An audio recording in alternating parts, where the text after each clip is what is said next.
Hello! In this lesson, we're going to learn some language that we can use when we talk about food preparation or recipes.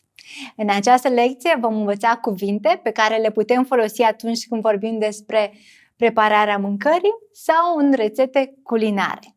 So let's start.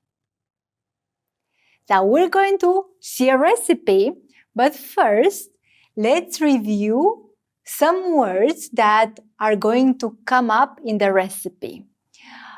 În curând vom citi o rețetă, dar mai întâi hai să ne uităm la niște cuvinte care vor apărea în această rețetă. So you need to listen and repeat. Vegetarian, pie,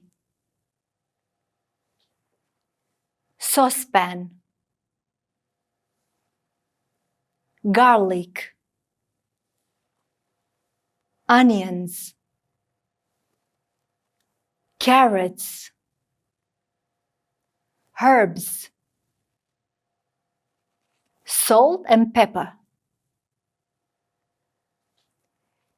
tin of tomatoes, lentils, potatoes, and the last one, butter. Okay, so let's see some of these words. Pie se traduce de obicei prin plăcintă.